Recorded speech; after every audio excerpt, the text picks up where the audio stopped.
fucking scoot back a little so I guess so I don't punch the microphone. Hey, come listen to our podcast, yeah.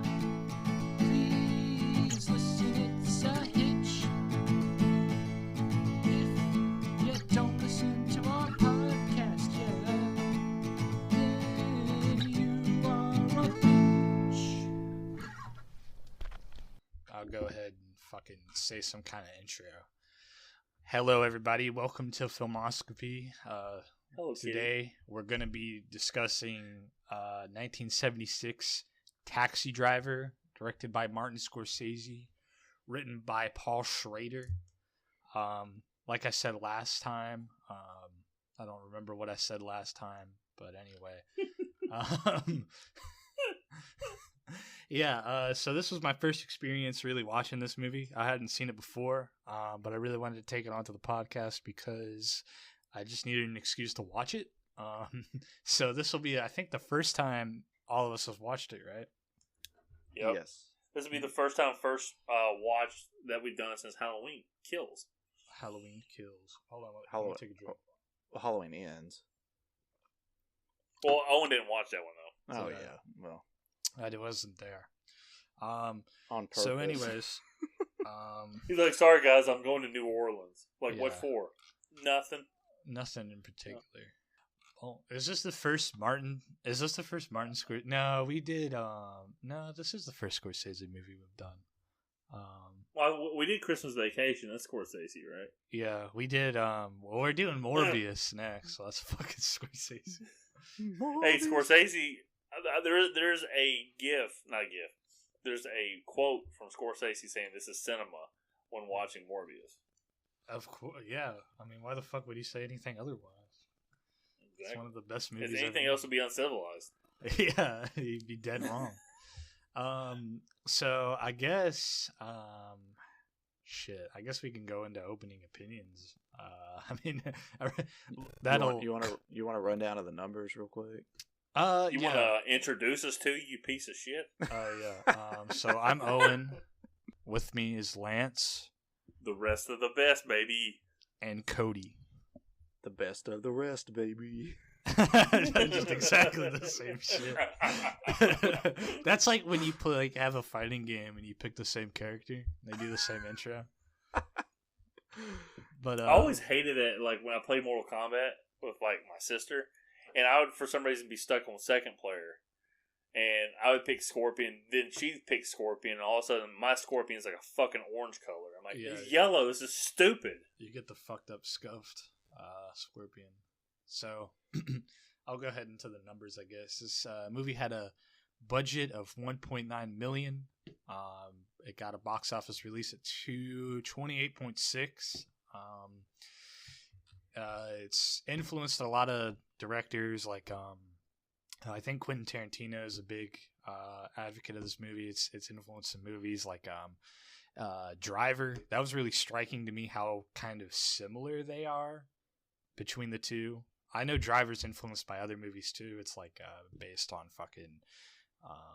There's another movie called The Driver, and then before that, there's a movie called The Samurai that's based off of. But anyway, except there's a sword instead of a car. Yeah. He rides a sword. I heard that Fast and the Furious was based off Taxi Driver too. Yeah, it's about family. I also heard that Morbius was based off a Taxi Driver. Yeah, it's a deep character study. But anyways, yeah, this movie is kind of a character study. It's not one of the first. I think the first is like Citizen Kane, but I think this is one of those movies that's kind of, in a way, I guess, walked so like the Joker could run. That would be Psycho 2, sir. Yeah, Psycho 2 is also I think a bit of a character study as well. But anyways, I guess we can go ahead and just share our initial thoughts after watching it. So I can start with I guess Lance. Okay. Well, this was just like Owen quickly mentioned earlier. This was just my first watch. I'm gonna be completely honest. I don't know if I just can't hit water if I fell out of a boat. but I really didn't fucking like this movie. And I know I'm in the minority. I don't think you're that much in the minority. Well, I mean, here's the thing, though. I understand that I was reading like on the reactions on Wikipedia. It got booed at the Cannes Festival when it came out, but it has a 96 on Rotten Tomatoes. Didn't it win like the Palme d'Or or some shit too? Well, it got booed. It probably did, yeah. It got booed because of the excessive violence or whatever. Which is the best part of the fucking movie, dude. Like, this movie, just real quick, because I don't want to get hung up on my negativity, because I don't know, because I feel like I'm missing something with this movie, and I don't know if I'll ever get it because I have no desire to rewatch this motherfucker. But this movie was, I was telling Owen off mic beforehand. There's a movie called Death Wish, and it stars Charles Bronson, and he's a much older star than Robert De Niro, and he's kind of I guess some people watch some of his stuff and say he's kind of a couple notes actor. He doesn't have a high range, but I still think he's a great actor. He played in a bunch of westerns and military movies I liked. But he played in this movie, and he's a vigilante. His wife ends up getting killed, but he's a likable character. You kind of watch those movies hoping he kills all the gang members and shit like this. This movie, I can see where Joker practically stole its premise from this movie, and I know this movie has a 96 on Rotten Tomatoes. So I think 96 is what The Godfather 2 has on Rotten Tomatoes, because I know The Godfather has a 97 on Rotten Tomatoes. And I was controversial, I feel like, in my opinion, that I did not like The Godfather 2, and I didn't like it as much as I loved The Godfather 1. And because there were no cannolis. Yeah, that's the real reason, actually. No cannolis. Yeah, it pisses me off. But the fact that there's a 1% difference between this and The Godfather just makes me feel like I could just completely fucking missed what's like so great about this fucking movie, because there was nothing about this dude. I'll just get through it. I'm sorry. Go ahead, Cody. I'm sandbagging already. Go ahead, you can go ahead. Go ahead. No, because I'll talk about it more later on in the movie. It's okay. Because I was talking about it with Alex, obviously guest host on a few episodes that we've done more recently, Halloween Ends, and Alex really liked the movie. He said it was really dark. Yeah. And I'm watching it going, yeah, the movie's really dark because it's like a fucking DC comic book movie. Everything's got a dark tint to it. You can't fucking see anything. I do like the color. I'm glad that you mentioned that. I like the way the neon lights kind of glow in the background. It has a cool neo noir, dark red light district look. But anyways, go ahead. Sorry. Yeah, it just feels like you're like the Death Wish movies.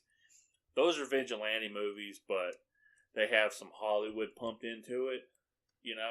There's a lot of excessive gun violence. It's not a highbrow movie per se, but it's a vigilante movie, and you hope he kind of does what he wants to do. And with Joker, Cody will talk about it, I'm sure, later on too. Me and him saw it in the movie theaters together, and there were parts in that movie, obviously, you find out they're inside the Joker's mind. Like, oh shit, I didn't realize that scene, the scenes he had with this woman that he just met, were completely in his fucking head and nobody was there. Hey, it's kind of this kind of a reveal. I never watched. I know, spoiler alert. But it's funny because you watch like this, and this movie, Scorsese. I read that Scorsese was trying to present this movie kind of like a dream sequence to the audience, and there's fucking nothing that I picked up on that was like that. Cause this movie, man, I am not gonna lie, from head to toe, I felt like this movie was just boring. I didn't pick up anything like that either. Yeah, no, I think the ending sequence is she's supposed to be a dream. That is the most like, but because she has darker hair than what she had earlier. Yeah, but I've also read that like Martin Scorsese said that the ending is literal and it's supposed to be like ironic. But I don't know. That's weird. I mean, I see it as a valid interpretation, I guess. But yeah, I mean, I kind of felt that same too. But I felt like That's the only part of the movie to me that felt like a fucking dream. Yeah. You know, and there wasn't like enough time. Because it was so weird. Like, you know, I mean, the guy got shot in the fucking jugular, and he's just like, yeah, just a couple of. Oh yeah, yes. well, we'll have to dive into that scene because I got a lot of We're problems with it. It's just a couple cannolis, but Yeah, yeah, the I'm sorry. ending- I was a little. I have mixed emotions on the ending too. I'm guessing you do too, Cody. Oh yeah, But I definitely thought it would have probably been better off if he had just like bled out on the fucking couch. yeah. I don't know, that ending was kind of weird. I understand a little bit after looking along, because that's what I did after I watched it. Because like I said, when I saw the ending, I was like, at first I was like, oh, what a fucking cop out, he lives.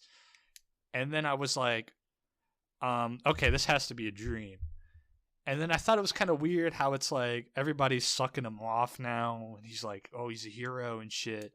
And you know, like, oh, he saved this girl, and you never hear anything about Iris's perspective on being saved. And we know that like fucking Travis is a psychopath. Like, we know he's not a fucking hero. He's gonna like assassinate a political candidate. So on one hand, I do acknowledge, I guess, that is kind of I mean, I see that, I acknowledge that's what Scorsese and the writer were trying to do. But on the other hand, I'm like, just let the fucking guy die, dude. Like, yeah. I'll go ahead. Go ahead and go to Cody. Like, we'll do the official transition to Cody with his thoughts. And I apologize if I was sandbagging this episode. no, you're This good. is going to be a lot like The Lighthouse, because I mean, I feel like Cody is going to have constructive criticism where I'm just going to be like, I didn't understand, movie stupid over here. And it's just like, because Alex is like, I'll be interested to hear your thoughts. And I'm like, I sent him a text back. He never responded. He's like, he said, I'm looking forward to your thoughts. I'm like, man, I don't think they're going to be really deep thoughts, because this movie, there's nothing about it I want to analyze. You know, it just feels like, feels like, analyze it. Well, I mean, we are filmoscopy based off colonoscopy, so it fits. Yeah. This is our analysis. We're organized. We're reviewing the shit here, people. Okay. Every film we review is a polyp in the anus of society. Yeah, a hemorrhoid. Hey, this is funny. Juicy Somebody hemorrhoid. that I know had a colonoscopy like 2 days ago, and he used that word pull-up or call-up or whatever the fuck you just said. Yeah. Polyp. Yeah, Polyp I was like, in his that's ass. fucking gross as hell. He said, "Get that checked, dude. What the fuck?" So yeah, I guess I'll get my general thoughts about the film. So yeah, I'm very mixed on this movie. It starts off like the first half of it. I agree with Lance. Like, it is very boring. I mean, I texted you guys while I was watching it, but it's like Martin Scorsese just decided one day, you know what? I'm gonna do a character study about the most boring motherfucker I've ever met in my life. Like, this guy has like no purpose in life, and I understand like part of the whole plot is like, oh, he's trying in his mind, he's discovering his purpose in life. Yeah, But he's trying to, but it's like a really fucked up, weird purpose. I just feel like it drags on way too long trying to get to any point in the film where it becomes even remotely interesting. And the trajectory of his story is just, it doesn't make any sense to me. Like, he is obviously descending further and further into like his, you know, he's like Owen said, he's kind of a psycho, right? So he's just getting further and further into that. He's buying a lot of guns. He's training himself how to use them, creating all these like weird makeshift like devices so he can hide the weapons and easily access them. And then, you know, it goes on later on a stove. and then it like goes on later where he goes and tries to assassinate a politician, but then he runs away, somehow gets away from that situation. I don't know how. Did you see the fucking Secret Service dude like barrel roll into like different people? Secret Service is like, don't. He somehow escapes, and then he goes and like he does something that you could perceive as like an act of a good act, you know, like he goes and he kills the pimp and the guy that's kind of like running the shitty like motel or apartment or whatever it is that they're whoring these girls out of, and he kills like the guy that's in the room with Jodie Foster's character, Iris. Yeah. And but again, like, how does he go from, oh, I'm going to go kill a politician and then go kill these other guys who are hurting this girl? Yeah. They seem like two opposite ends of the spectrum there. Plus, like you briefly touched on, he was shot in the jugular like right after entering the building and somehow survives. And then after all that's said and done, he's just fine. He's completely okay. He's like, you know, just some sores. And he's like, you rejected me, bitch. See you later. But see, it's not even just that. It's like his life is fine. He doesn't seem mentally unstable anymore. It's like, what the fuck? Like, that's not how mental illness works. Like, you don't just go and shoot up a place. I'm like, you know what? I'm pretty good now. You know. Cody, it happens for me when I shoot up heroin. I mean, look, I've done it before. You know, I've went commando. I'll do it again. I went commando on a couple of brothels, you know, and fucking, you know. I mean, you know, I want to be so successful that I run a brothel of whores, and in each room, I want to have the movie Commando playing on a little television constantly. It makes like you're like, only fucking real men can get horny in these rooms, dude. And here's the thing, though. Cody has seen it, and you haven't seen it, Owen. You will see it, but there's some porn music playing throughout Commando. I think it kind of fits. But Arnold going, but yeah. So like overall, my feelings are just really mixed about it. It does get more interesting, like in the last like maybe third of the film, because once he does, I totally agree on that. Too, by the way. Yeah, like once he starts his descent, it's like, okay, where is this going? And that's definitely when I start picking up, like, oh, this is the type of stuff in this film that influenced the Joker later on. It's definitely very slow burn, kind of like, you know, a lot of movies back then were. And I think it does definitely pick up. I mean, I was interested in it from, you know, I was captivated from beginning to end because I wanted to watch the movie, but, you know, I did force you guys to watch this. I mean, I'm gonna force you to watch Morbius. I don't feel bad. Yeah, Morpheus. There you go. You know, this isn't like, I mean, I just missed the boat. You know, I feel like you guys are gonna have good reasons. I'll be like, movie didn't make no sense. No, that's completely fine. That's what this is all about. I know. I have racked my brain. Well, not really. I'm over here trying to sound smart. I racked my brain for The Lighthouse. Yeah. To understand what I was missing out and why I didn't like that movie. And I still don't like that movie. This movie, while I watched it, I didn't go in with any expectations. I'm like, okay, I need to go ahead and watch this movie. By the end of it, when you guys said you got, like, for Cody at least mildly interested, and then Owen was more interested, I was watching YouTube videos. Like, when is this fucking movie going to end? So, for me, it's just like, this movie, I was completely... like, I was lost on Stupid Street or something. You know what's funny? Sorry to interrupt. I just wanted to mention this while the thought was on my mind. Oh, fuck you. No, ain't no sorry. Went too far. We ain't doing this. Sorry. This is a non-interrupting podcast. We've never interrupted. I'm gonna go kill a mockingbird now. Okay. It's funny because I watched this movie for the first time today, and then a couple hours ago, my wife and I watched "Don't Worry, Darling" for the first time. And that movie has the same exact pacing issues that this movie has. Like, it's very slow and plodding through, like, the first, like, 2/3 of the film. And then finally, like, when you get, like, this brief, like, hint of, like, oh, this is, like, possibly, like, what's going on in this situation, it makes it interesting.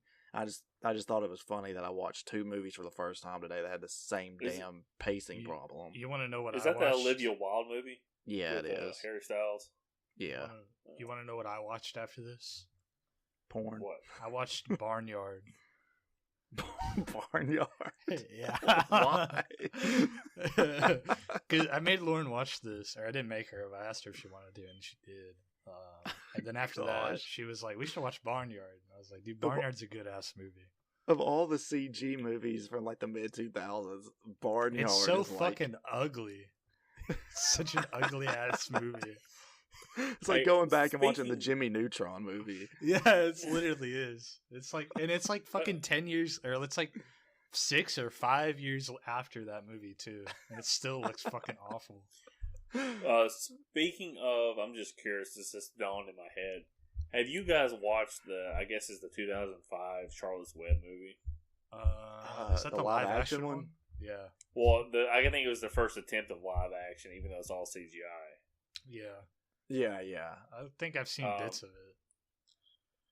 I've watched clips of it recently. I was just curious because obviously I love the original Charlotte's Web. My mom said she tells a story. I was 3 years old crying watching this shit, and because I was looking at this spider on the CGI thing. I'm like, that spider's not cute like Charlotte from the cartoon.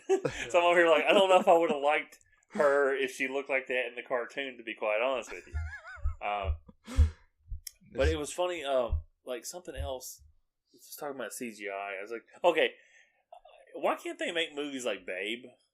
Like the talking pig, even though the pig's not talking. That movie was great, and there was no CGI involved in that movie. They just made the pig. The pig was actually talking. It was fucking crazy. Well, yeah. I'm sorry. I didn't want to ruin your kayfabe. I'm sorry. Yeah, the pig was talking. I'm stupid. Good. That'll do, pig. That'll do. That feels like when Lance is talking on this episode about taxi drivers. Yeah, the pig's really talking here. So that's me. I'm the pig here. That's me. I am pig. Yeah, that's literally, dude. I'm literally the pig. The pig is literally me. Oh man. Yeah, you talking to me? Are you talking to me? I did mention that, and after watching it, it is funny. It's kind of been it's like a Reddit meme or some shit. To be along with this movie, along with Joker and shit. To post dude, this guy's literally me. It's a lot funnier after watching this movie. Just seeing how fucking absolutely crazy this guy is. There's something I did want to talk about that you mentioned, Cody, and it was I was a little bit confused too, as why he was why he wanted to kill the politician. I think I get it a little bit now. I think there's an element to it where it's on one hand, I think he just wants to do something to make some kind of change and do make how fucking anybody assassinates a politician for non-political reason, like Lee Harvey Oswald or some shit, just trying to put their fucking name out there or do something, but I think he had ties to the Communist Party though too. Yeah, Lee Harvey Oswald. Yeah, I think so. That's what people were saying. Yeah, well, he lived in the Soviet Union for a while, but the Soviet Union thought he was a dumbass, so they were they put him on a factory job. But that's not here nor there, I guess.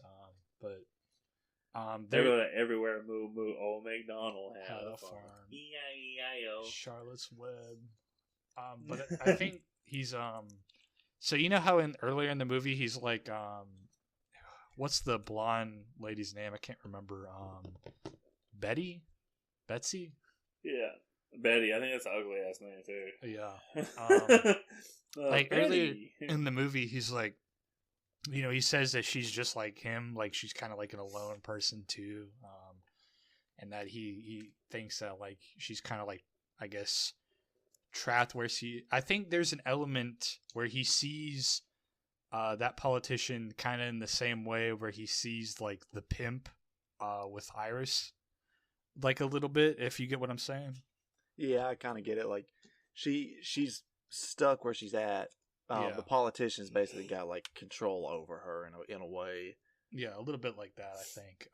And definitely I think there's an element just he's trying to get back at her or some shit, or he just hates him due to why aren't you answering my phone calls? Yeah.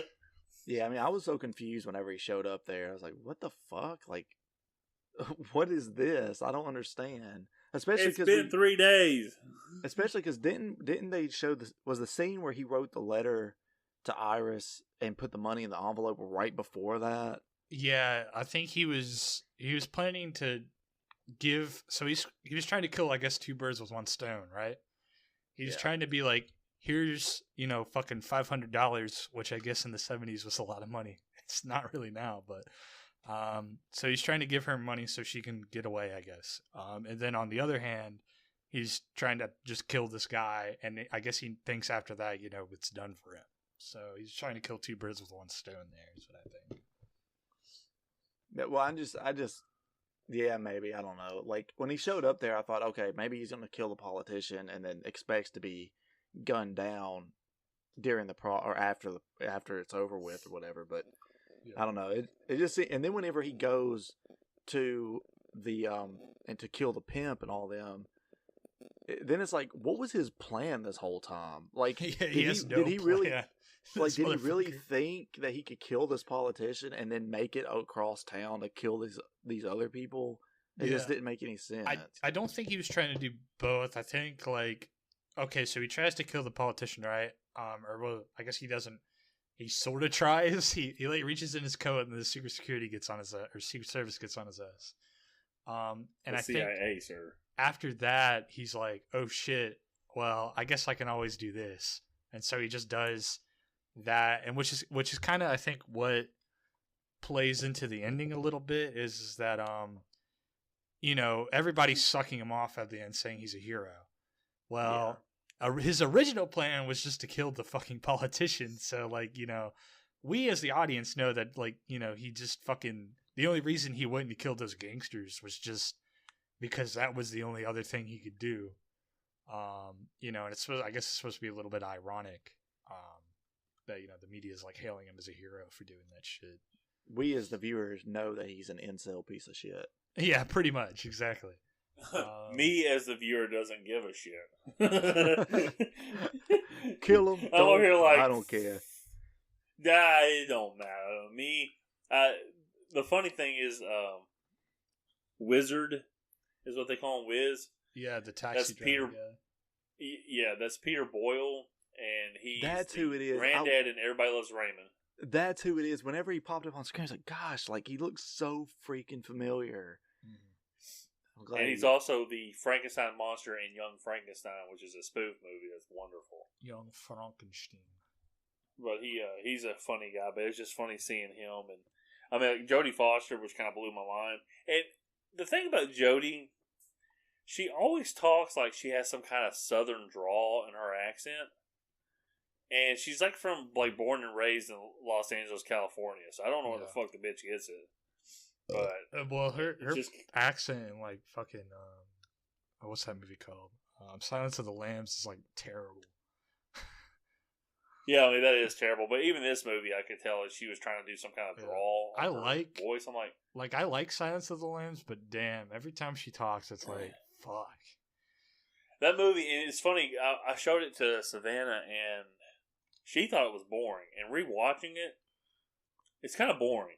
It's it's supposed to be a slow prodding movie, and oh man, I don't know. Silence of the Lambs, I think it's only interesting when Anthony Hopkins is on screen.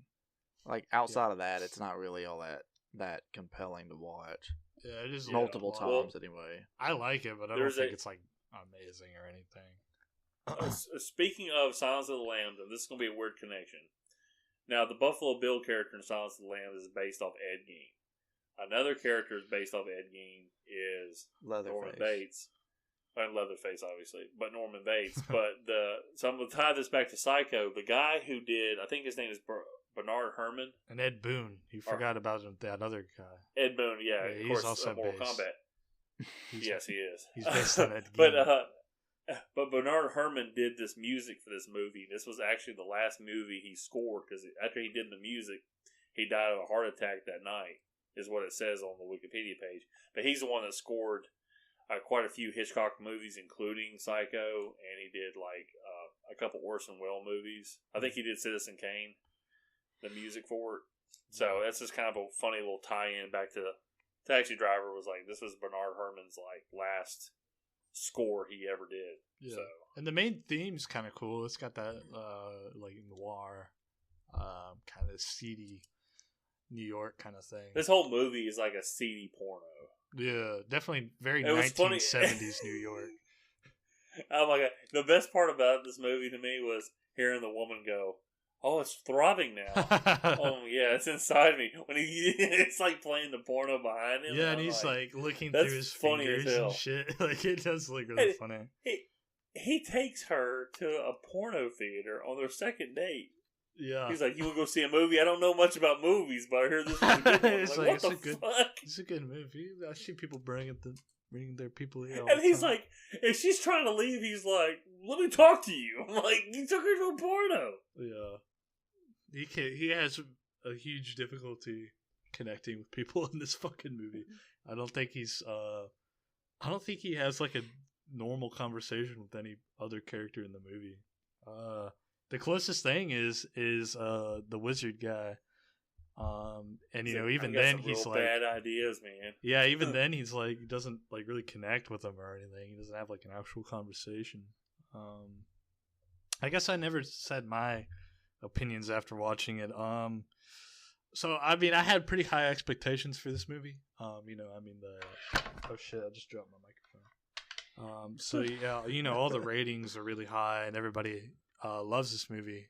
You know, on the internet, it's a big thing. I mean, after watching it, I mean, it's not as perfect as I thought it was, but I still really like it. I still think it's a pretty good film. You know, especially on reflection after watching it. There's instances and there's things that I thought were really cool and very striking things. I guess I can jump into the plot if you guys want to do that. Just do like a quick rundown. Why don't you plop right on the plot? Yeah, I can plop on the plot. So the main character in this movie is Travis Bickle, which is a funny name. He's a grandfather Marine. to Tommy Pickle. Yeah, Tommy Pickle. Except they changed their name because they didn't want to be associated with it anymore, so they added an S at the end. So it's Tommy Pickles. Yeah, exactly. Well, what is this character's last name in the movie for real? Yeah, Bickle. Is it Pickle? Yeah, it's Bickle. Oh, Bickle. I thought he's saying Pickle. I thought you were saying Pickle. No, I understand your joke, yeah, but I thought for real like his name was Pickles. Like, I don't remember that. He takes out his pickle. I mean, I probably would have enjoyed the movie more, to be honest with you, but... Yeah. And so he's a Marine, Vietnam veteran who drives a taxi in 1970s New York. New York in this movie is portrayed a lot like how it was in the 70s, which is basically a massive shithole. This is pre-Rudy Giuliani cleanup. Yeah. I have no idea what that is, Cody. You have to explain that to me. Rudy Giuliani is, nowadays he's famous for being Trump's lawyer. Yeah. But in the 90s, maybe, he was elected mayor of New York City. Mm-hmm. Maybe it was the late 80s, I'm not sure. But at somewhere in there, he was elected mayor of New York City, and he's actually one that's credited with cleaning up Times Square to convert it from being such like a shithole where you could like literally go see like peep shows and stuff on Times Square to like more what it is today. Yeah, like a weird tourist attraction thing. Yeah, that's back when people actually liked Rudy Giuliani.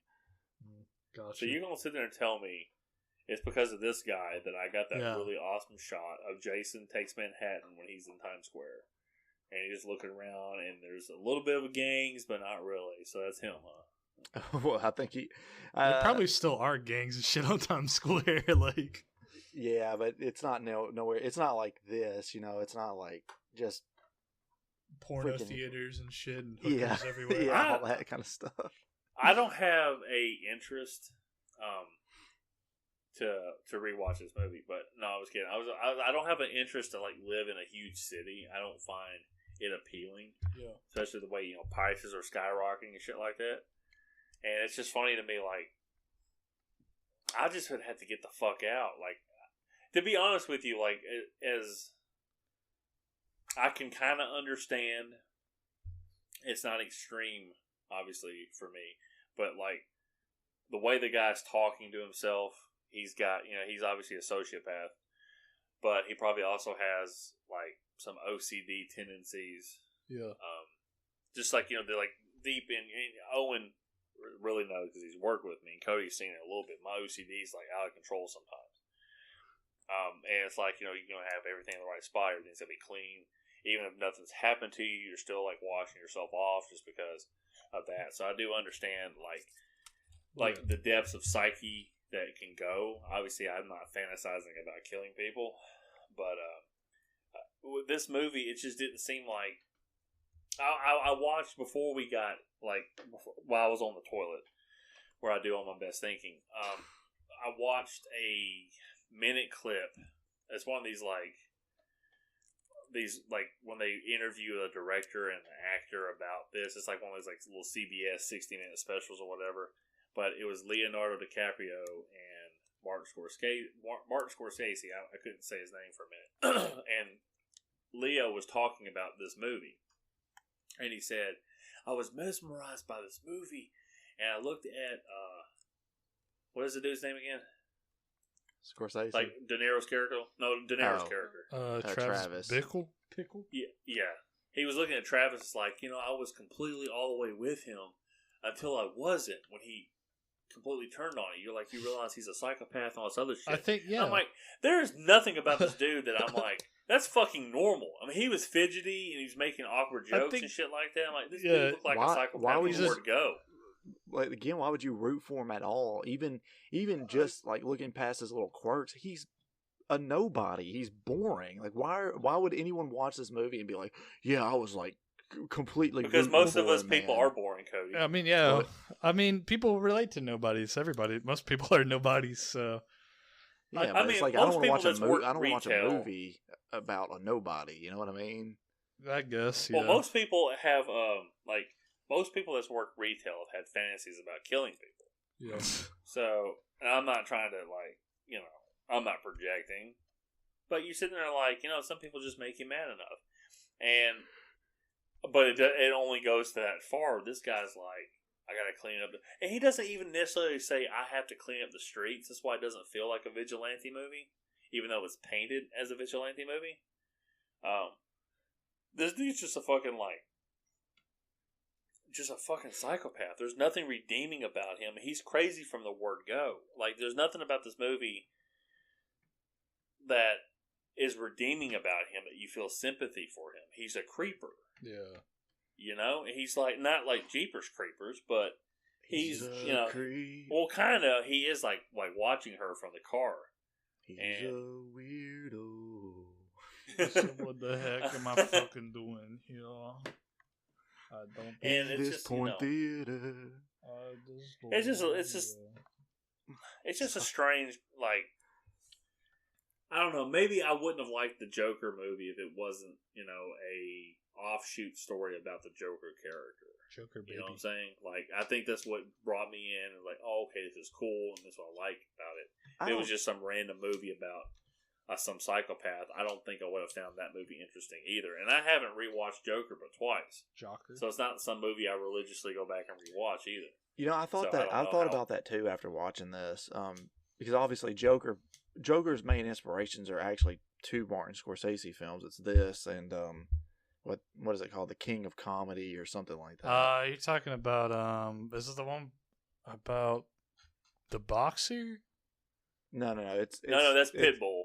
It's got the word comedy in the No, title. Raging Bull, not Pitbull. Yeah. Pitbull's a singer. Pitbull. It's Raging Bull. That's his boxing movie, but he's not a psychopath in that movie. But I am. So. But anyway, I was thinking about that myself after watching this. Like, do I like the Joker movie because it's about the Joker, or do I like it because it's a genuinely good movie? And I think that I do like it because it is genuinely good, but it's also there's intrigue from the get go. You're not starting off with a character who is just completely boring and milquetoast. You start off and you already see that, oh, this guy has a mental illness of some kind, and even without knowing who the Joker is, I think it still makes for an interesting movie. Obviously, if you're someone watching it without knowing who the Joker is, that's what I mean. But yeah, the thing about the Joker too, there's obviously instances where it goes back and recounts moments that are actually just in his head, and it shows you what actually happened, because you get lost in the story because Joaquin Phoenix does such a great job in that movie. Yeah. But this movie, what's confusing to me, I guess, when I look at it, is none of this movie feels like a dream sequence, or the whole movie's a dream sequence. Like, there's nothing that kind of deciphers it for you, and it's not in a way that's intriguing to me. This movie's just fucking messy. I don't think there's anything. It's boring. I don't think this movie. I can't get behind that. This movie can't be. I don't see it being a dream sequence. Well, I'm just telling you what Wikipedia told me, because I was confused. I was reading because Scorsese said the only part of this film that could come off like a dream sequence is at the end, because you can almost perceive it as, oh, maybe he did die, and this is like his dying thoughts or whatever, like that, thinking that, oh, what I just did makes me a hero and all that. Yeah, he's like, hell yeah, and then I get to tell the bitch off. Fuck yeah. But then the fact that Scorsese has said, oh no, it's meant to be literal, then it's like, well, what the fuck? Like, it doesn't make sense to me. Yeah. And it's like I said, it's like... Oh, real quick, sorry. Especially because not only does he get shot in the jugular and makes his way all the way upstairs to do everything, but he also sits there bleeding out while the cops open the door, and they're just literally standing there staring at him for a good 2 or 3 minutes, like, oh my god, well, I think it's supposed to be like a freeze. It's like a freeze thing, and you're going over the scene. I like to think they were just staring. Yeah, that's also cool. Yeah, I don't think... like I said, I'll just go ahead and get my negative part out of the way, and then you guys can build up the intrigue. To me, the whole movie is just like messy, and it's not put together as I was watching it, and it's not so much like, I mean, the movie's just fucking boring. Like, there was nothing in me that sucked me into it where I'm analyzing this movie. Like, oh man, this is really. I'm like, man, this movie just fucking blows. And I usually don't feel that way about movies. What? What'd you say? I was going to say, but was there anything in the movie that sucked you off? Yeah. Well, the funny scene, I find it funny when I look at it. Because obviously this is like a movie moment, so you're supposed to be able to process it as a watcher. But when Jodie Foster, who goes down on Robert De Niro's character, she unzips his pants, and it's like almost a split second for her to touch something, and then he pushes her off and goes, "Are you kidding me? What the fuck, man?" It's like, why did it take so long for you to say that, bro? She's 12 years old. Let's just be completely honest. He was filling out the situation. He was like, "Can I get away with this?" Well, I think it's like, I mean, that's funny. We can make jokes about it, but I think it's literally like it's a movie moment where you're supposed to process it as a viewer. And it's, one of those things, like, it wouldn't happen in real life. Yeah, in real life, you'd throw her off immediately, but I guess for the audience, you do need that. Yeah, it's like that moment, like, oh my god, is this really happening? It's kind of like, you're letting you think about it. Yeah, you need that moment to, like, fully realize that, like, she's trying to suck him off. But there's, like, so many, like, the moments that he has where... he's talking to himself, and he's either writing it in his journal or he's writing it like in a card to his parents or whatever. It's just fucking boring. It's like a bad fucking 70s show. Is what this fucking movie feels like to me. I mean, hell, there's better quality on the show I watched called Rockford Files. Like this movie, they did it on the cheap for $1.9 million, and the actors took pay cuts to make this happen or some shit like that. I was reading that on the Wikipedia page. But man, there was just like, I've never been, other than, like, here's the weird part about it, because usually, like, I question myself, okay, why didn't I like this movie like it's like everybody else likes it? Like last week, Cody not liking Lethal Weapon. Last episode. It was last week for us. Happy New Year, by the way, to everybody. This, like, Cody not liking Lethal Weapon kind of blew me away. But it's like, okay, he didn't grow up with this movie. And this movie isn't intriguing enough for me to sit there and go, okay, I want to rewatch it to see what I'm missing. And I think I was texting Alex, like, this last part, because I just remembered this. I don't know if I like Robert De Niro as the leading man in a movie. I think he's a great actor. I think he's a good actor in everything he does. he has to have somebody else with him for me to want to watch his movies. I'm not going out of my way to watch a Robert De Niro movie. I think Robert De Niro is pretty good in this movie. Man, this whole fucking movie is just a fucking mess to me. Like, there was nothing intriguing about it. Yeah. There's nothing likable. You can hate on the character, yeah, and stuff, but I think Robert De Niro. I don't think there's a likable character in this movie. Yeah, I mean that's what I'm saying. But I think Robert De Niro did a good job of portraying. Travis. Yeah, I understand that. I'm just saying, from my point of view, I think I'm not interested in him as a leading man actor. Yeah, like just example. This is completely on the different opposite end of the spectrum. Like, Meet the Parents. It's him and Ben Stiller. You know, there's a movie I like called Grudge Match, which is him and Stallone. He did a bunch of movies with Al Pacino. Even in The Godfather 2, Al Pacino was the star, and he was kind of like the co-star, even though they weren't in the same scenes together. And he's also in Joker. And he is the Joker. He's the Joker, baby. He's the choker with his penis. Chicken choker. I gotta tell this really quick bad joke in just a second because I said penis. But I don't think I like him as, like, he's the leading person in the movie. He's not, I don't know, it's just nothing like, he's not Harrison Ford to me. Does that make sense? Yeah. Like, I can watch a Harrison Ford movie because, I know Harrison Ford. But he's probably like Mark Hamill to me. Like, I'm not going to watch a movie because Mark Hamill is the leading actor. I mean, yeah. And, he's not that kind of actor, I guess, really. Well, yeah, I know. But, you're talking like a leading man. You're talking like a John Wayne.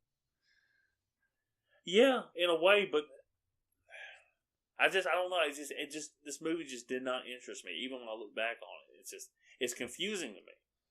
Because I think I would like something like this, and a movie that has, like, I don't even think, because this movie doesn't even tackle his issues with mental health. Obviously, mental health wasn't a thing back then, you know? Even though it was. Like, everybody was normal because they didn't know what normal was.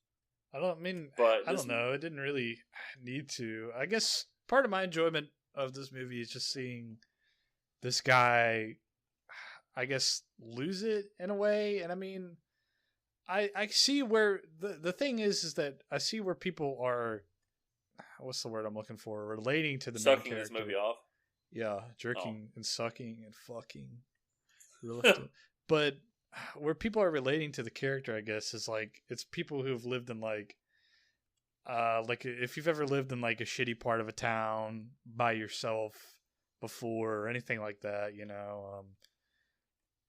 can fucking get kind of like feel kind of alone, and like the town is against you in a way, and I think the fun part of this is that it's like, you're letting this character stew and just think, like getting off on the fact that how much he like gets pissed off about the town he lives in, but then he'll go out and drive a taxi every night, and he fucking loses his marbles over it. I don't know. I just like movies, I guess, about...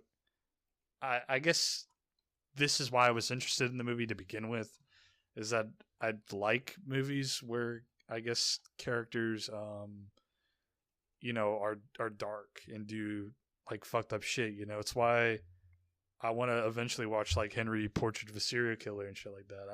I don't like the real shit, but, I like fictionalized, accounts of, like, sociopaths and shit. I don't know why, but that's part of what interests me in this movie, I guess. Yeah, I get that too. Like I said, I'm in the minority here. I understand that. I'm just, from my perspective, there's nobody in this movie that I can sink my teeth into and either relate to or at least understand. Yeah. When I sit there, I sing the praises of, like, Psycho 2. Mind you, and because I just feel so bad for Norman Bates as a character, and they do such a good job in that movie portraying him being tortured by people trying to drive him crazy again, and he doesn't want to be crazy. Versus, like, The Thing, which came out the same year as, or the year before, Psycho 2, and The Thing is like, it's just a fucking awesome alien like action movie that creates awesome suspense. John Carpenter's at his best, and this movie. The mental health stuff that I could probably get behind and like want to be able to analyze. Because I mean, there's times when like hearing him talk to himself, I can kind of relate to that because you have ramblings in your mind. Everybody talks to themselves on a daily basis. It's not something crazy, you know. It's just when you start answering yourself, you're crazy. But let me just go back to something I said earlier.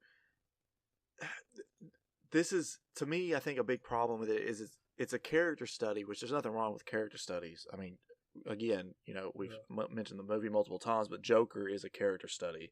The problem is it's a character study about someone who's not interesting for the majority of the film. Mm-hmm. So I know that you're studying someone who is descending into madness, but like it's too much. It's too drawn out in the beginning to where like it doesn't make you care about like what's even going on.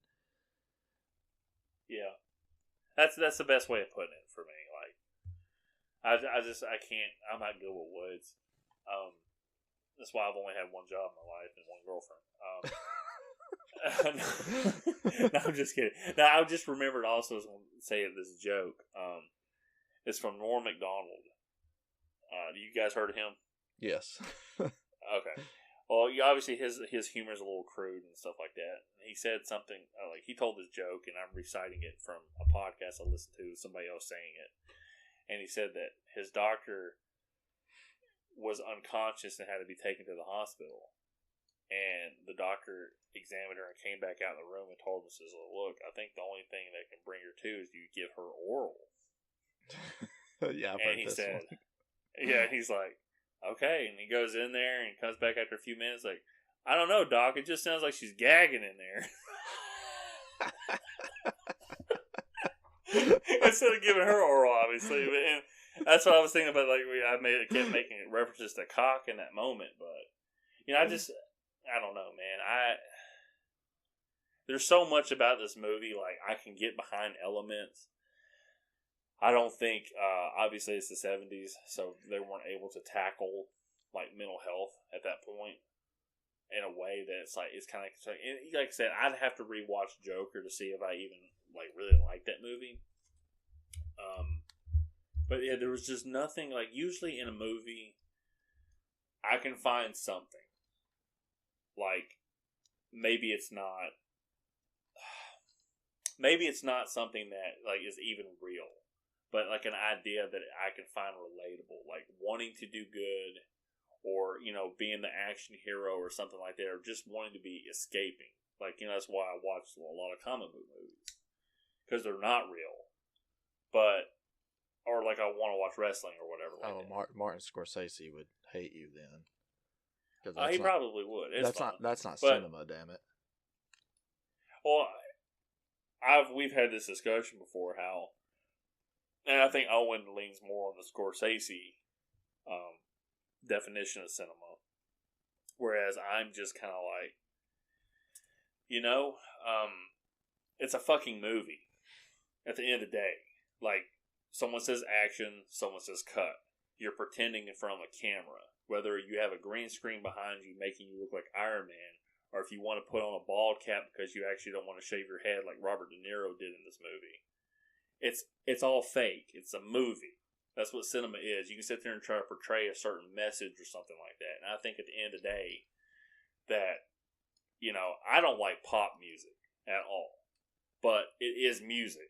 There are notes being put together. I find it hilarious that Martin Scorsese criticizes like superhero movies for not being good cinema. And I think some of it probably comes from just bitterness that these movies make so much money and that his movies never do.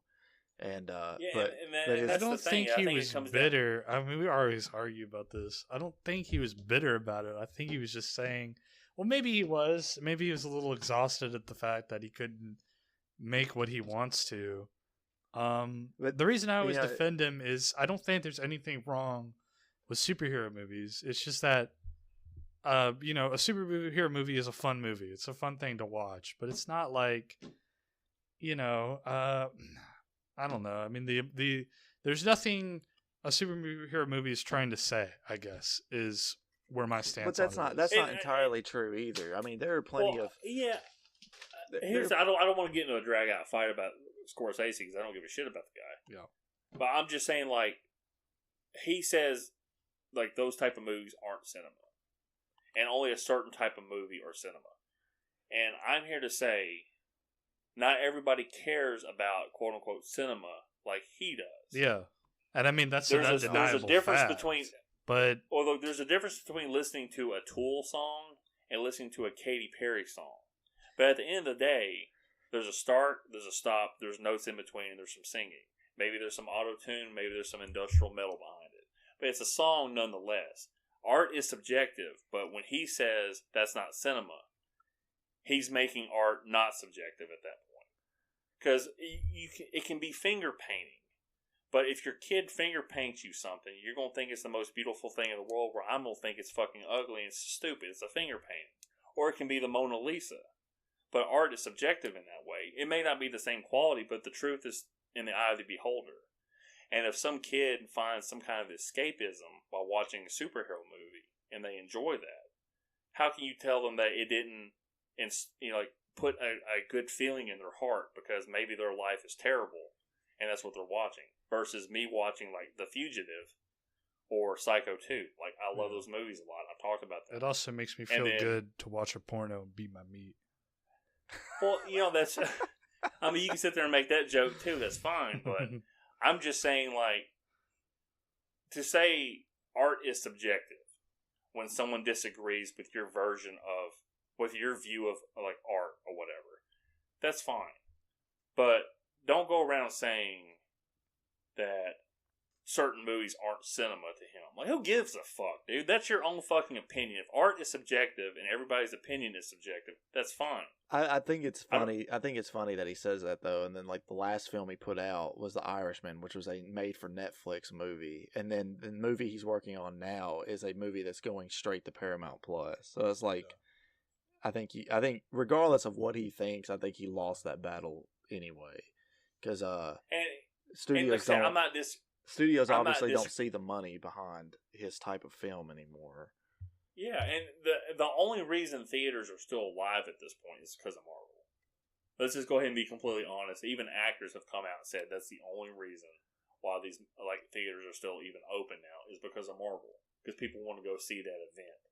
And I'm not sitting there saying I love all the Marvel movies. And Top Gun. But I'm also going to take the point of view of, he says, well, like, people want to start judging, like, the cinema thing. And I'm like, look, that's fine. But you come across as some douchebag saying, well, that's not important to me, or that doesn't move me, so that's not cinema. Now get the fuck out of here with that opinion. And that's what Scorsese was saying. A lot of these directors are like that, though. It's like not too long ago, James Cameron was like, he was doing an interview where he's like, people just, I don't think 3D did as well as it could have just because people don't care about film the way I do. It's like, dude, no. You want to try and sell his biggest some bullshit movies are gimmick. Fucking comic book movies. That's what the Terminator is, and that's what fucking Avatar is. He's also another one that criticizes like superhero movies. Like, I'm tired of the superhero movie thing. But let me go sign a contract with Disney to make fucking 5 more Avatar movies. And by the way, it's going to have the same villain from the first movie in every single one of those movies. So don't get your hopes up thinking that he's going to get killed off in any of them, because he's not. Hello, James Cameron. I'm James Cameron, and go buy a 3D ticket if you're a true movie viewer like me. He's like, go fuck yourself, dude. I fucking hate James Cameron. Yeah, James Cameron is kind of a hug. But it's the whole thing. That's the problem I get worked up about. Okay, if you don't think that's cinema, man, that's fucking fine. And if you think Taxi Driver's cinema, that's fine too. I think it looks the same thing that just fell out of my asshole 2 hours ago. It looks like shit. This movie is shit to me. And I'm not saying this as an attack towards Owen or his taste. That's fine. So Owen, let's divert a little bit. Let's have a circle jerk and talk about where in the film that both of us, like we were saying earlier, we each found a point in the film where it actually did become somewhat interesting. So what was that moment for you? I guess after he kind of starts working on himself a little bit, he kicks his like fucking bad eating, and he starts exercising and shit, and then he gets like guns and stuff. Actually, I think it's at the point when Scorsese is in the backseat and he's like, telling, yeah. And so when he's telling him, he's like, I'm gonna shoot that bitch. And then after that, he kind of starts, I guess, going around and plotting whatever the fuck he's gonna do. So somewhere in that area, when he's about to execute. I completely agree. When Scorsese, I didn't realize that was Martin Scorsese, by the way. But when he is in the back seat and he's like, let the meter keep running. I don't care how much I got to pay. I'm whatever. Shoot her in the pussy. in the big fat yeah, pussy. he's like, you ever see what it'll do to a pussy?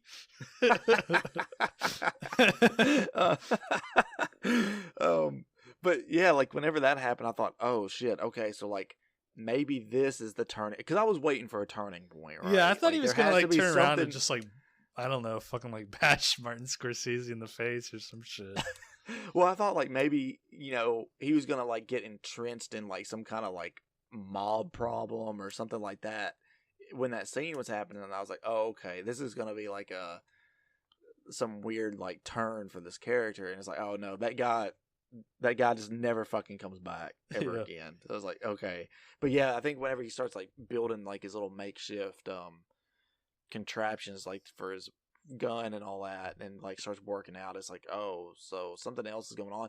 But it is difficult because it's like, I don't think the path was really leading that way. Like you get those like monologues or whatever, or those narrations where he's talking about like trying to find a purpose and like how bad the city is and blah blah blah and all that. But like it caught me off guard when he's like, yeah, I want to buy all these guns, and I was like, what the fuck is happening? Like I didn't see this character going this path at all. Yeah, he's supposed to I guess when Martin Scorsese's introduces him to the idea of using a gun is the point of him.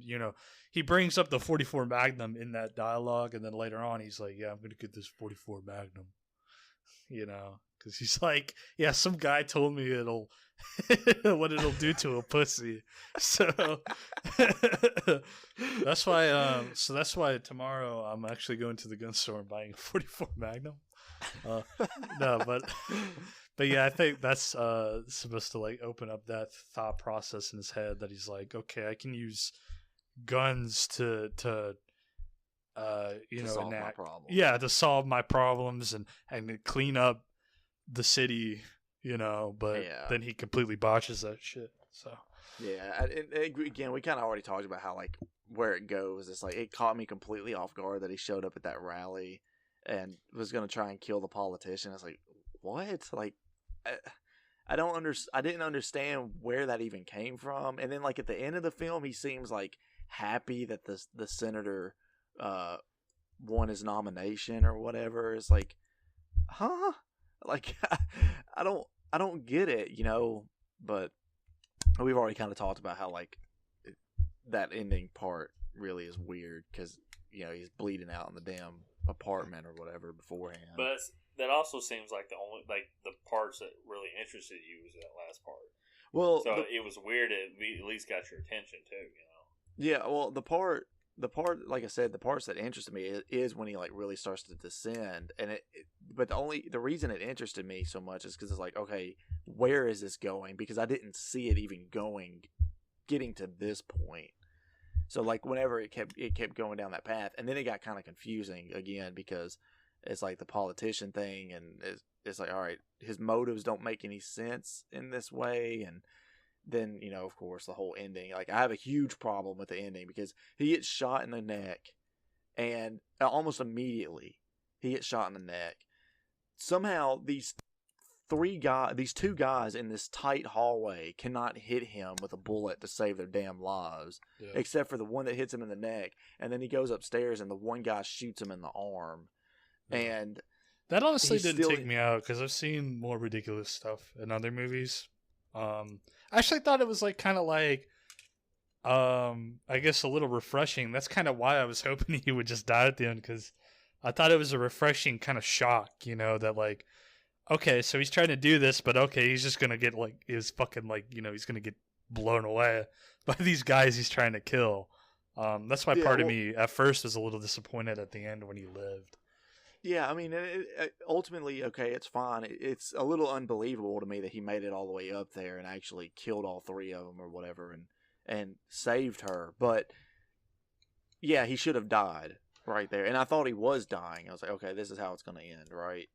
And I thought, like, it's going to, like, you know, how it was kind of the camera zooming out and, you know, I thought it was going to fade to black and that's the end of the movie. It's like, all right, great. But then, you know, it goes into that ending bit where it's like, oh, yeah, he's a hero and all this. It's like, what? Like, did you... I need a hero. I need a hero. I need a hero. It seemed completely unnecessary to have that ending bit with, like, oh, thank you for returning our daughter. We're so happy that you got our daughter back to us. You know, and, like... And there's, the like, whole, like... that element to that, you know, where, like, she didn't seem to...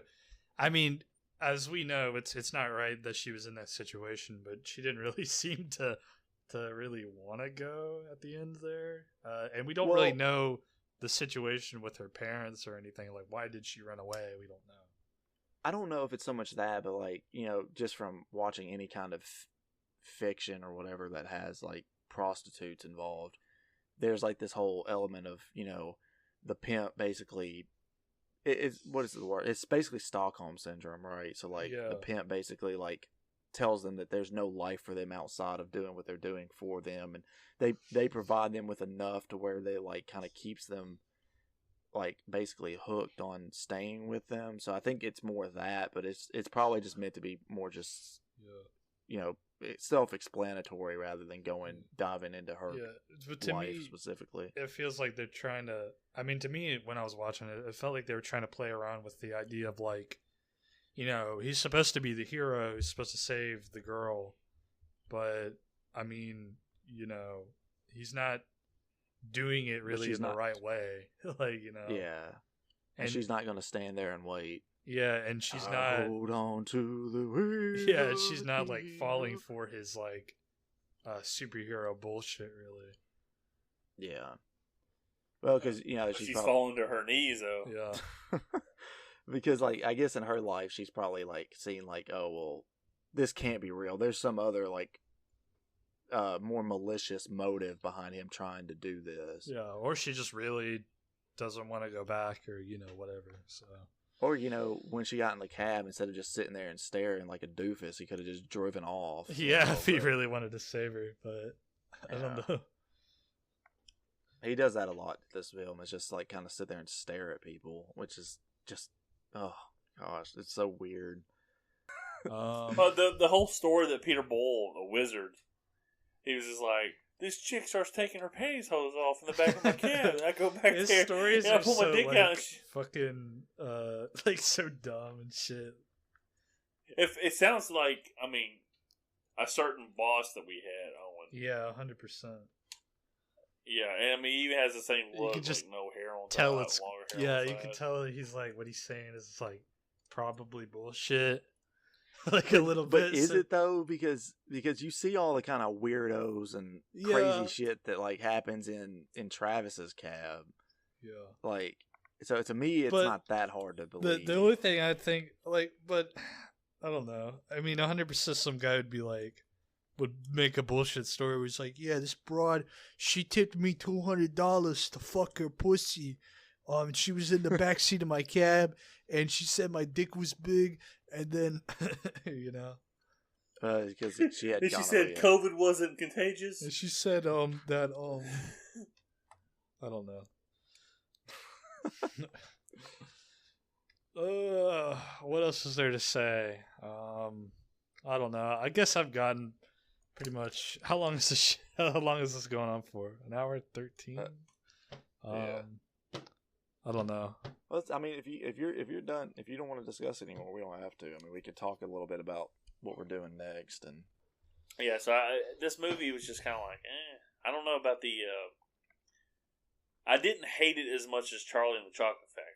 Oh God, why is that always your barometer? That's the benchmark. Because that's the barometer the show goes off of. We go by our highest listened to episodes. That's the benchmark. Is it better than Charlie and the Chocolate Factory?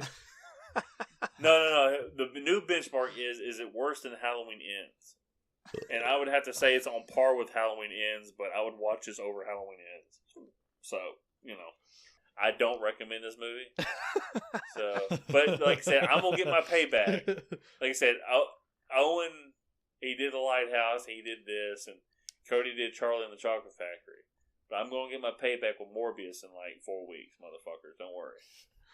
And I am going to defend that movie with all my merit. And Cody's gonna be like, all right, enough, man. This movie's not that good. And Owen's gonna be like fucking just farting into the microphone because that's what he thinks about this movie. And I'm gonna be like, this movie's great. Maybe it might surprise me. Maybe it might be really good. It will not surprise you. I promise you that. Maybe I might love it. The fact that I picked this movie is purely for ironic reasons, and the fact that all three of Mr. Eggers' movies did not equal the box office of Morbius, and Morbius was the lowest grossing comic book movie of like the last 5 years. So I can't not believe we're gonna do Morbius before we do Venom. I can't believe that. There's no way. Well, I figured if I get smarter, if I remember, I'll pick the Venom movies as we're leading up to Venom 3's release, whatever that may be. Yeah, they've already announced it's going to happen. They picked up the director, so I imagine it's going to start at some point this soon to film, like first of the year, because they probably want to get it out by October next year. Yeah, that'd be a tight window though, especially with all that, that's CG they have to do. Yeah, that's what they did with that first Venom movie. Like that movie, they got done filming like February of 2018, and it came out in October 2018. They called Eminem, and Eminem was like, "I got you." And 20 minutes later, he sent him a file of Venom. Venom. Hey, that's a great song. Okay, I like it. It's a very catchy song. I like it. So we got. We got y'all gotta get through your recommendations. Yeah, Cody, go ahead. What do you think, sir? I've been doing some thinking, and I can't recommend this. Like, it's just, I think that for the little bit of intrigue that it offers toward the end, I just don't think that the long drawn out nature of the first majority of the film is worth sitting through for. Alrighty then. I guess I'll go ahead and say mine. If you have, I guess, I don't know, if your interests line up with mine with movies, then I guess I would recommend this. But I would say, I feel like for a lot of people, especially like modern audience and stuff, I feel like this could be a hard watch. So I would, I guess I would recommend it. Sure. Everybody should watch it at least once, maybe. All right. If your tastes line up with Owen's, where you enjoy such cult classics like Blue Velvet and Freddy Got Fingered. Freddy Got Fingered. Oh man, I forgot about. Hey, look, Freddy Got Fingered has grown on me like a herpes sore. I told you it's a good movie. But when you first watch it, it's like the worst thing you've ever seen. And then you keep thinking back to it. Wait till you see Morbius, okay? Yeah. It'll grow on me. Actually, it already has. It's the best movie ever made, actually. It is. Scorsese even agrees. Yeah. Blue Velvet was pretty fucking rough, too. Yeah. Like, the best part about the movie is Dennis Hopper. He's like, I will say, I didn't realize that a scene in Silent Hill 2, until we did that movie, I didn't realize a scene in Silent Hill 2 was like pulled basically straight from Blue Velvet. Baby wants to fuck. Where Pyramid Head says baby wants to fuck. Yeah, no, it's where he's hiding in the closet. Yeah. There's that scene in Silent Hill 2 where James is hiding in the closet as Pyramid Head is in the room or whatever. And he sticks the gun barrel gingerly through the blinds. Except in the PS2 era, it looks... Yeah, it just fucking... Going back and watching it looks kind of terrible. Blasts him with the gat. One of the things that always pisses me off about that cutscene is if you walk into it with your flashlight on, James has his fucking flashlight on in the closet. It pisses me off. That's why every time I replay the game, I remember to turn my fucking flashlight off before I see that cutscene. Well, I think just based on the trailer they showed for the remake, like they show a brief glimpse of that scene, where he's just like slow. Yeah, that's what I was referencing. Him gingerly putting the barrel through the slits. I personally like that a lot more than the original, where he just like raises the gun and just like pow pow pow pow pow pow. But I'm sure he's still gonna fire it. But it just seems like there's a little more tension in that scene with the remake. But anyway, so the next few movies we're doing, the next film is my choice, which is The Northman. So it will finally be the end of the Robert Eggers filmography for now, until Nosferatu comes out. And then Lance, as Lance has already said, we're doing Morbius. Yeah! And then I'm assuming Owen doesn't know what he wants to do for his next movie. Yeah, I might pick Chinatown, because I watched that recently and I kind of liked it, but I might do something else. Okay. Well, we'll wait on that. What's Chinatown? I don't know what that is. Chinatown? It's like a Jack Nicholson movie. It's a lot like Who Framed Roger Rabbit, but without the cartoon characters. Oh, great. Okay, I mean, I like Jack Nicholson anyway. So. Yeah. He's hey, did you know that... do you know Friday the 13th grossed more than The Shining in 1980? I don't doubt it. Those people have good taste. Yeah. They wanted to see...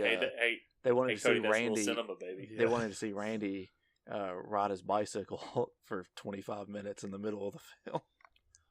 No, they wanted to see Crazy Ralph ride his bicycle for a minute in his film. That's what it is. That's what it is. I thought his name was Randy. Yeah, Crazy Ralph riding his bicycle for 25 minutes.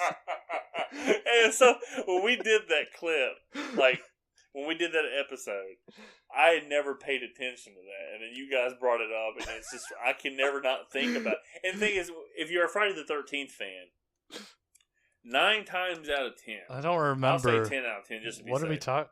Riding his bicycle. That, I don't remember. Yeah, there's a guy named Ralph. He's the crazy like town drunk. Like you're all doomed. Yeah, don't they hold on him riding his bike for like fucking? Yeah, like he walks out of the cabin. Yeah, and he, yeah, that's what we were making fun of. I can't remember. Go back to town.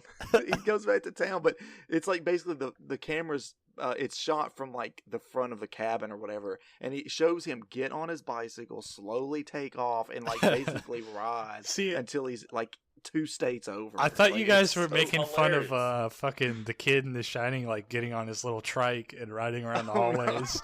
But no, that's why I was making that. Like when Cody said that, I made that joke. Like they didn't want to see that kid riding his big wheels. They wanted the fucking They guy. wanted to see Ralph ride the bicycle. His fucking bike. Yeah, there's like a whole shot just dedicated to him, like fucking just like straight like normal walking up to his bicycle and getting on. It is hilarious in that movie because I never picked up on it, and then you guys made fun of it. But if you're a Friday the 13th fan, there's not one fucking person that thinks the first Friday the 13th is the best one of the series. There's not one. That's the one series that you can pick out, and when people say, well, nothing's better than the original, nay, every one of those movies except for Jason Goes to Hell and Part 5 are better than the original. Yeah, the original Friday. Because you're not interested in watching his mama, you know? Yeah. So the only good part of that movie is when Jason comes out of the fucking water and grabs what's-her-face.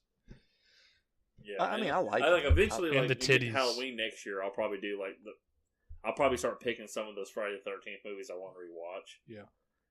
Because they are better, and it's Jason at that point, so. Jason goes. But it's just funny, like thinking about Ralph doing that fucking scene. He's like, oh, dude, and it shows him doing that, and then hopping on the bicycle. Cuts back to the people, then it shows him riding off.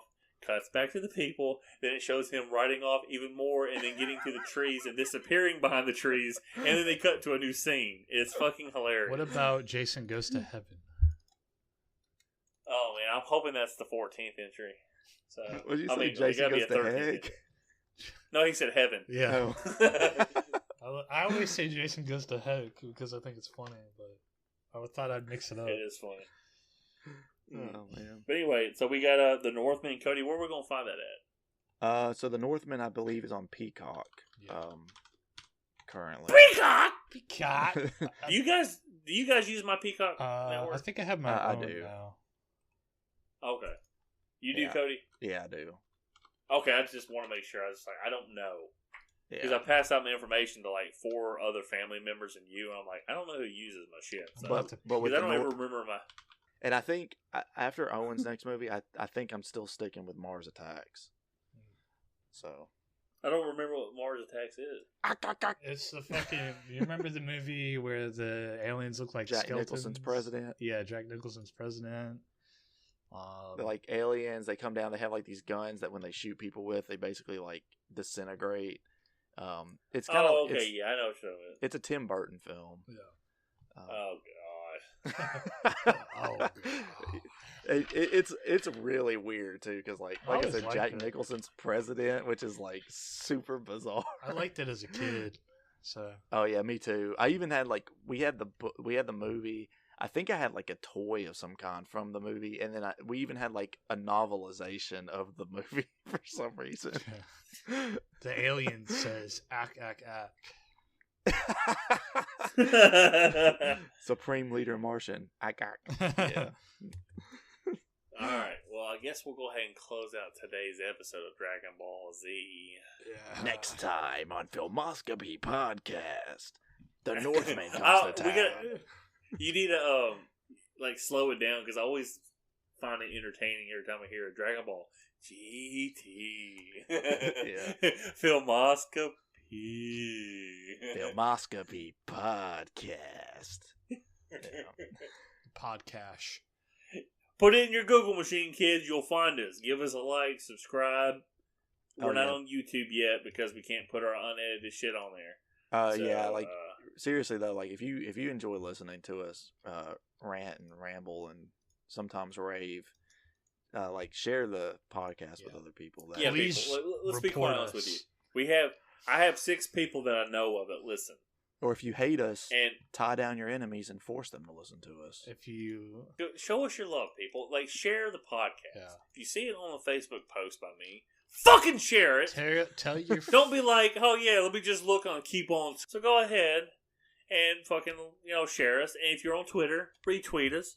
And I'm sure some Democrats will like our opinion. Unless Elon Musk has shut Twitter down by this point, then we'll be on Tumblr. He is. I don't understand. Like, as somebody as rich as he is, how fucking stupid are you? Why would you want to buy this social media platform in the first fucking place? Well, see, the problem was so here's what happened. He offered to buy Twitter for like a certain amount of money or whatever, and he basically, I guess he was doing it as like a joke, but he actually put an offer in like an idiot because he is an idiot who just has a lot of money.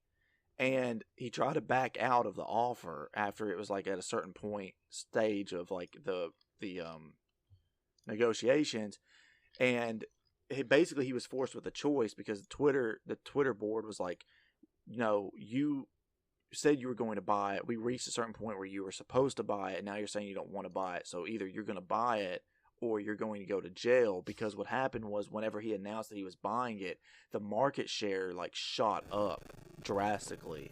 So basically, if he backed out of buying it, it would have been seen as he was manipulating the market or whatever, because he already owned like 7% of Twitter at that time. So he had to buy it so he didn't end up in federal prison. That's what happened. But now he's like, I'm gonna run this motherfucker into the ground. Yeah, well, it's funny because Twitter's fake. All it is social media, people posting a bunch of stupid nonsense. Well, okay, and so then you got the stock market that's I don't know fake in and of itself, because if somebody sneezes on television, your stock's going to drop 15 points, which is not fair to the working man. I don't know if how much you all actually know about his proposed changes to Twitter, but basically he started offering where you could get a blue check mark next to your name for $8. Oh yeah, $8 a month, and now there's like people pretending to be other companies. So and I want to read just 6 of these that I found on Twitter that are pretty funny. So someone created an account called @TeslaReal, and it's labeled as Tesla, and it said, "Breaking news: a second Tesla has hit the World Trade Center." Yeah. Oh no!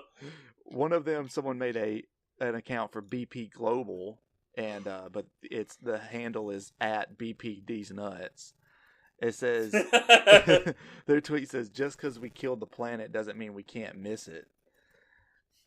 Someone created a fake Ted Cruz and a fake Ben Shapiro account and had a brief conversation. Ted Cruz, the first time I entered my human wife, I said, groaning into her ear, "This is exactly how Mother said it would feel." I like the one where it was George W. Bush and like he was verified, and it said like he had it tagged as like gaming, and he was like, "I miss killing all those Iraqis," and it had like a sad emoji. So Ben Shapiro, the fake Ben Shapiro, replied to the Ted Cruz tweet, said, "OMG, you got me kind of horny right now, Mr. Cruz." And then Ted Cruz replies, "Have you ever tasted the entrails of a man, Ben? There is no carnal pleasure as delectable." Oh my god! And then one of them that caused a lot of problems, and I think this may be a reason why they pulled this $8 a month for the checkmark bullshit. Someone created one for Eli Lilly and Company, which is a pharmaceutical company. Yeah, they make insulin, right? Yeah, and they tweeted out saying, "We are excited to announce insulin is free now." This tweet had over 10,000 likes on it, and they literally lost billions in the stock market because of that tweet, because people thought that it was real. Like, so yeah, I don't know if Elon Musk can get in trouble for that stuff, but he basically destroyed the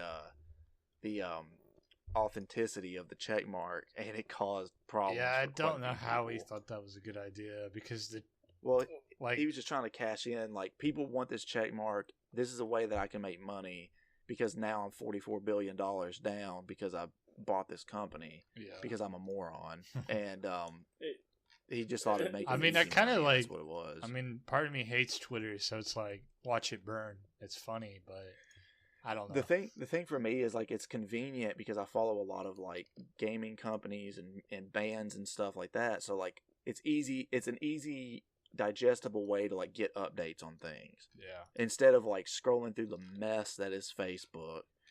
You know, I'm not going to share this to say that I love Jesus. You know, like, stop it. My child will scroll past this. Or, fuck, I got it backwards. Let me read this. Let me read this for you real quick, guys. Okay. Because I just found this. So, Musk tweeted 2 days ago, "Going forward, accounts engaged in parody must include, quote-unquote, parody in their name, not just bio. To be more precise, accounts doing parody impersonations. Basically, tricking people is not okay." So this guy at Count Dankula TV he has a picture of like some bodybuilder with Trump's head on it as his picture, and his Twitter name in all caps is Giant Penis, and it says parody in parentheses. And at this point, you had to pay money, or if you changed your name, you would lose your check mark. Mm-hmm. So that's another thing too. So if you changed your like Twitter display name, you would lose the check mark for a short amount of time. So the guy goes, "Hello, Elon. You seem to have disabled name changes. I was wondering when that would be getting turned back on, as I appear to have gotten myself into a bit of a situation."